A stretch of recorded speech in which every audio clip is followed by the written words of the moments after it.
repasamos brevemente la historia económica reciente del país, una cosa que vamos a encontrar con claridad, si podemos pasarla, no puedo bien. Es que las recesiones, digamos, las grandes recesiones, caídas de la producción y el empleo de los últimos 60 años, tienen que ver básicamente con lo que aquí se llama choques externos adversos, básicamente cambios en la situación económica internacional, cambios desfavorables que producen una de dos cosas: o se caen las exportaciones del Perú, cuánto vendemos de cobre, de oro, de productos textiles en los mercados mundiales. Ese es uno de los factores. El más importante tiene que ver con las exportaciones de materias primas, minerales, son 60 y pico % del total. Ese es uno de los factores. Entonces, cuando se caen las exportaciones de manera importante, normalmente porque se caen los precios, ahora vamos a regresar a eso, cae el precio del oro, el precio del cobre, etcétera. Entonces, cuando se caen las exportaciones, tenemos recesiones relativamente profundas y prolongadas. Y el otro factor es cuando salen los capitales. Tenemos distintos tipos de salidas de capital. Si miramos, digamos, los últimos 50 o 60 años, a ver si pasamos, podemos ver aquí en este gráfico, tenemos en la línea, esta línea mide el PBI per cápita, el producto total anual dividido entre el número de personas, y cuando se cae este producto por persona, son todos estos círculos redonditos, tenemos una recesión. Son datos anuales porque no tenemos datos trimestrales del 80 para atrás, ¿no? Y entonces ahí ven las siete principales recesiones de los últimos 60 años, ¿sí?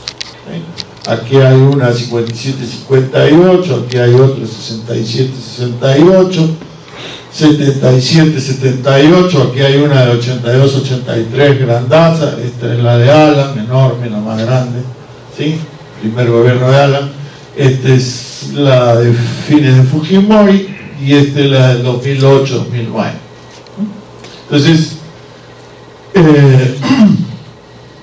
y estas columnas nos dicen qué pasa con básicamente con los precios de las materias primas que exportamos. Ese es el factor que está determinando la evolución de los términos de intercambio. Los términos de intercambio son, vamos a ponerlo así, cuántos carros coreanos compramos con una tonelada de cobre. Y entonces estas columnas para abajo dicen que los precios de las materias primas que exportamos se han caído, ¿vale? Entonces, aquí se han caído 10% en este año, 12% este año, y cuando están para arriba han crecido. Y entonces lo que el gráfico muestra es una regularidad clara. Todas las recesiones coinciden con fuertes bajas de los precios de la materia prima que exportamos a los mercados mundiales, ¿vale? La única excepción en estos 60 años es esta crisis del 82-83, que ven ustedes que coincide no con una columnita para abajo, sino con una para arriba, y eso es porque hubo un niño, escaseó la anchoveta y el precio de la línea de pescado subió tanto que compensó la caída de los precios de los metales. Entonces, cuando se saca el promedio, sale para arriba.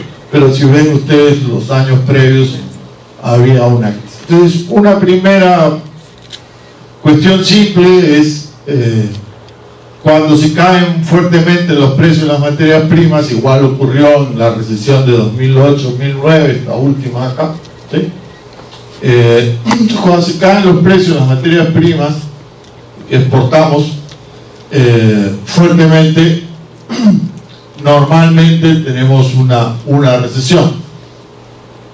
Ocurren dos cosas en realidad, ¿no? la entrada de dólares al país disminuye y eso presiona hacia arriba el precio del dólar. Eso es un factor. Y el otro factor es que hay una serie de actividades económicas que se frenan cuando se caen los precios de las materias primas. Por ejemplo, no se abren nuevas minas de oro si el precio del oro se cae $1.800 la onza a 900, digamos. Ahora está en 1.300. Y así sucesivamente. Entonces, una caída de precios de materias primas produce, digamos, dos efectos importantes en la economía peruana. Uno, frena la economía, la para, genera una recesión, y de otro lado tiende a subir el precio del dólar. ¿Sí? Estos son los datos. Voy a presentar los datos de las dos últimas recesiones, la del 98-2000-2001, para tener una idea más clara de esto, y la del 2008-2009. Esta es la caída de los precios de exportación en la crisis del 98. Ustedes ven aquí al principio, digamos, principio del 97, el índice estaba en 120 y se cayó hasta 90, y en realidad recién en el 2003 los precios regresaron al nivel que tenían antes, ¿no? Y esta es la de 2008-2009, los precios cayeron mucho más, de 270 a 170, una caída mucho más brusca, pero duró menos. Y este es uno de los orígenes de las dos recesiones que tuvimos ahí. Pasamos. El otro factor que es importante es qué pasa con los capitales. Si los capitales entran o salen del país. Una manera de medir esto es qué pasa con el crédito en dólares que el sistema bancario local otorga a firmas y familias, ¿no? Entonces, aquí lo que tenemos es la tasa de crecimiento del crédito en moneda extranjera, ¿no? Digamos, mes de abril de este año contra mes de abril del año pasado. Aquí tenemos la recesión de 2008-2009 y aquí tenemos la recesión del 98 al 2000. Y vemos el mismo patrón. El crédito en moneda extranjera se cae fuertemente, crecía el 30% anual al principio de la recesión y en plena recesión se contrae y vuelve a crecer recién después. Estamos hablando del 2007, casi 10 años. Y aquí tenemos lo que pasó en la crisis de 2008-2009. Igual, el crédito en moneda extranjera crecía 30% al principio de la recesión, a mitad tiene tasas negativas y vuelve a crecer. Esto, igual que en el caso de los precios de las materias primas, es una caída tan fuerte como esa, pero más breve.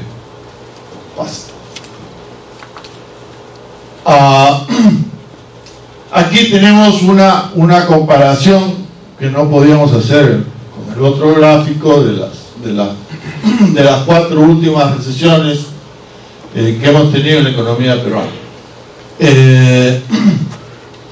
Este es el principio de la recesión. Se hace que la producción, digamos, por trimestre, cada uno de estos es un trimestre. Al principio de la recesión la producción es 100, o fin del auge previo, ¿no? Y después vemos qué pasa con esto. Las recesiones son efectivamente caídas de la producción. Este es el PBI del país, descontando agricultura, pesca, minería y las actividades industriales de procesamiento, la fábrica de pescado, etcétera, que calcula el Banco Central. Y entonces aquí tenemos una idea de estas recesiones. Digamos, en términos de cualquier estándar internacional, estas son recesiones enormes, ¿no? Esta es la del 88, esta es la del ANSIA 1, ¿sí? De la del 88, ya aquí nomás hubo que cortar el gráfico porque del PBI se cayó 25%. Eso es la Gran Depresión norteamericana, sobre la cual se han escrito libros, pero en la historia final, bueno, nosotros tuvimos un igual. igual. Además, si quisieran estudiarla bien, no es que los precios se cayeron como en Estados Unidos y aquí subieron como locos. Entonces, esta es esa, ¿no? El amarilla. Después tenemos la del 82-83, que es esta línea plomo. Vean ustedes, se cae de 100 hasta 87, es una recesión también de tamaño familiar, ¿no? Y, digamos, la recesión típica en Estados Unidos, exceptuando esta última, para comparar, y la del 30, digamos que dura 3 trimestres, estamos hablando acá. Y el PBI se cae ya 2%, 3%, ya 5%, digamos acá. Así que estas son realmente recesiones de tamaño familiar y duran muchísimo, ¿no? Ahí.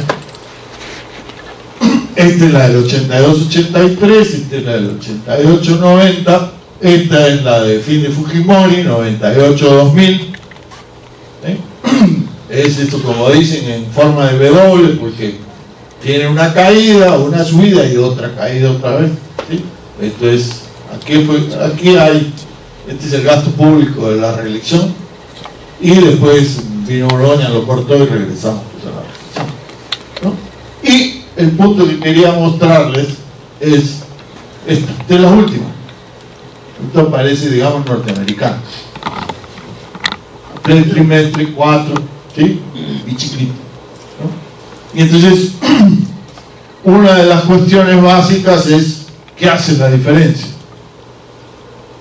Hay aquí 3 factores involucrados en principio, digamos, ¿no? Según, no vamos a entrar en ese negocio de la teoría macroeconómica, pero hay 3 factores involucrados aquí. Uno es qué tan malo es el choque externo. Es decir, cuánto se caen los precios de materias primas, cuánto salen los capitales, cuánto dura eso, dura un trimestre, 6 años, 7 años. Entonces, ese es un factor. La potencia, digamos, del choque externo adverso es un factor que está detrás de estas cosas. El otro factor importante son las políticas domésticas. ¿Qué políticas macroeconómicas se hacen aquí? ¿Qué hace el Banco Central y qué hace el Ministerio de Economía? Ese es el otro factor importante. Y hay un tercer factor más difícil de determinar su impacto, su incidencia. Ese tercer factor es lo que nosotros llamamos pues, el modelo de desarrollo.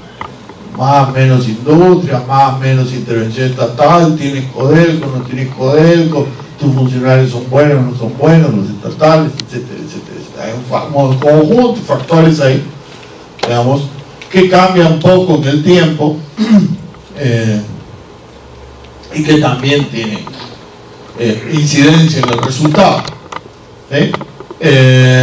Un factor muy importante ahí es, digamos, la movilidad de capitales, ¿no? ¿Qué tan conectados estamos con los mercados financieros internacionales? Ese es un factor muy importante.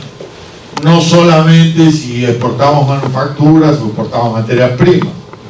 Vamos a poner un ejemplo que viene al caso. Los asiáticos sufrieron una fuerte crisis en 97, en el 97, la más fuerte que han sufrido en los últimos 30 o 40 años, y mucho de eso tiene que ver con el movimiento de capital.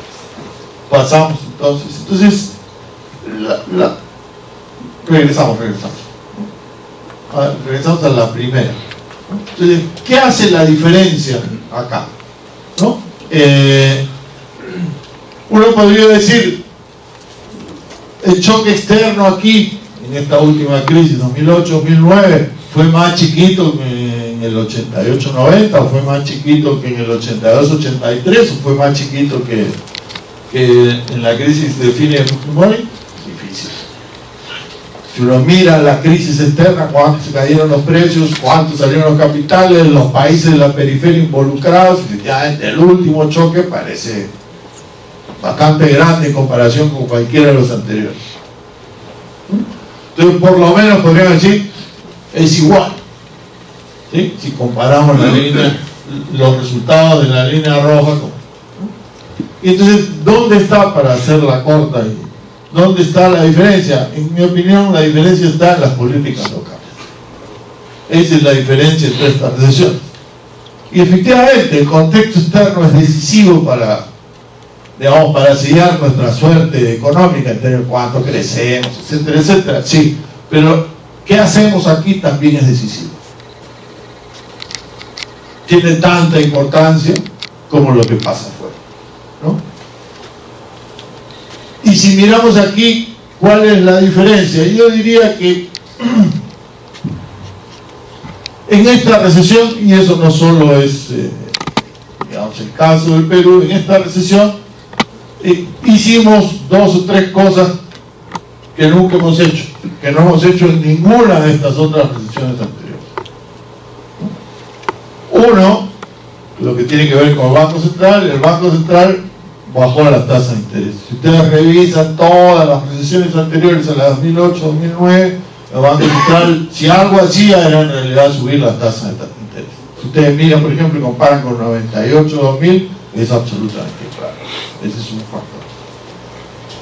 El otro factor, que es muy distinto también con todas las anteriores, esta vez el Banco Central estaba sentado en un enorme montón de dólares. Y los vendió. Una buena parte de ellos, casi 30% de lo que tenía. Y en todas las recesiones anteriores el Banco Central no tenía un chico partido por la mitad. ¿Ven? Y digamos que a mí me consta, ¿no? En el año 2002 estaba yo en el directorio y entonces en Brasil le dio por elegir a Lula, ¿cierto? Y los mercados interpretaron con profunda sabiduría que eso iba a ser un desastre. Así que todos se pusieron locos. Y en toda América Latina los capitales salían. Y entonces aquí también salían y el tipo cada vez empezó a subir. Se iba al cielo. Entonces, ¿qué vamos a hacer? Vendemos dólares. Entonces un día vendimos 100 millones de dólares. Y entonces una funcionaria del banco antigua me hizo la cuenta, ¿no? Si seguimos vendiendo dólares como hoy día, tenemos para 20 días. O sea, no tenemos dólares.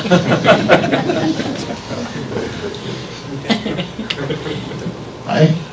Bueno, esta vez sí los tenía. Esta es la primera vez que los hemos tenido. Uno se puede preguntar, y bueno, ¿por qué no se nos ocurrió antes?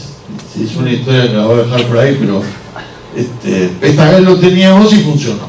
Entonces son 2 factores que tienen que ver con el Banco Central, y el otro factor tiene que ver con el MEF. Esta es la primera vez que el gobierno aumentó el gasto público en una recesión en el Perú. Eso se hacía, digamos, de todas las recesiones en los países centrales, salvo en esta última en Europa. Entonces, ellos están haciendo lo mismo que nosotros hicimos durante los 30 años pasados. Entonces van a descubrir que no funciona. ¿Sí? Ya llevan en Grecia 5 años todavía se van a demorar un poco más. Pero en esta ocasión el MEF aumentó el gasto público. Y yo diría que ese es esa es al final la explicación del gráfico, porque esta recesión es tan pequeña comparada con las anteriores. Digamos, para resumir, aquí hay buenas políticas, no solo buenas políticas, porque después voy a regresar sobre eso, porque para poder aplicar estas políticas, yo diría básicamente se necesitan 2 cosas. Una, se necesitan 2 chanchitos, ¿sí? Un chanchito de dólares que lo tiene que tener el Banco Central, y cuando llega la crisis lo rompe y lo gasta, ¿sí? Entonces el chanchito se acumula en la época de vacas gordas, y cuando llega la época de vacas flacas se rompe y se gasta. ¿Para qué? Para impedir que el tipo de cambio se vaya al cielo, ¿sí? Así empezó la hiperinflación, por ejemplo, ¿sí? El tipo de cambio se fue al cielo en un semestre del año 87. Así empezó. Este fue el primer, digamos, acto del drama.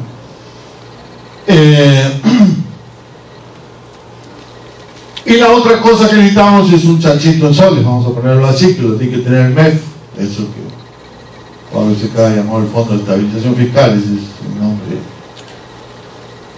técnico, digamos, ¿sí? Pero es un chanchito que le permite tener un déficit fiscal, gastar a pesar de que no tenga los ingresos y a pesar de que nadie le quiera prestar, porque ese es un punto bien importante.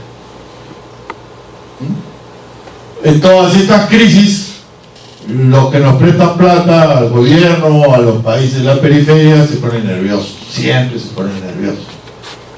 Siempre ha sido así. A ver, un ejemplo, ¿sí? Al gobierno Velasco le prestaban durante la primera mitad de la década del 70 mucha plata. Pensando en que efectivamente pues los precios de las materias primas que exportábamos eran más o menos altos, y además porque íbamos a tener más materias primas para exportar a precios altos, así que le prestaban. Pero los precios se cayeron a mediados de los 70 y le cortaron los créditos. Y es la misma historia.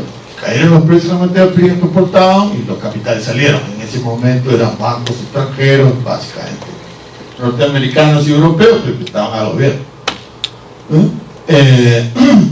Pero es la misma figura. Entonces, resumo, para poder aplicar estas políticas que acortan las recesiones y las moderan su intensidad, se requieren dos tipos, digamos, de fondos: reservas de divisas, de dólares en manos del Banco Central, y un fondo de estabilización en manos del MEF, que permite aumentar el gasto público y o reducir los impuestos para compensar la caída de las exportaciones y la salida de capitales. A ver si hay algo más. Bueno, esto es simplemente una descripción de lo que se hizo, por ejemplo, en la crisis 2008-2009. Aquí ustedes ven, esta línea roja es el dólar, el precio del dólar en soles, lo medimos acá. Sí, empezamos con 3.50.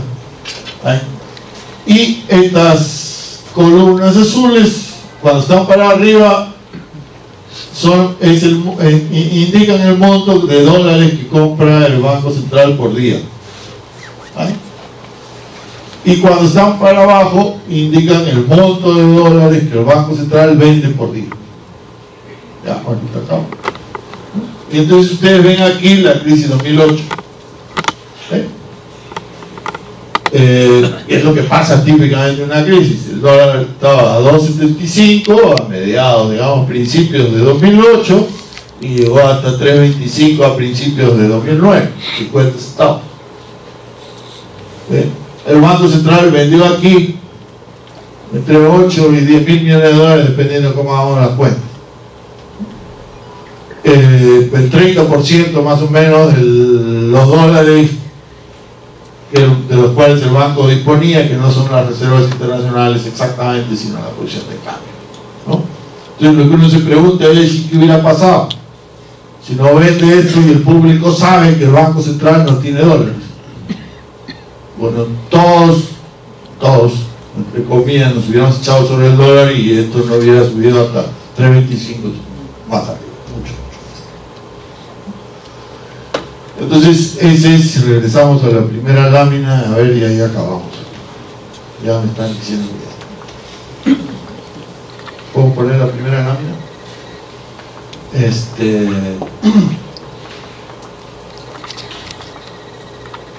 Bueno, a ver, no.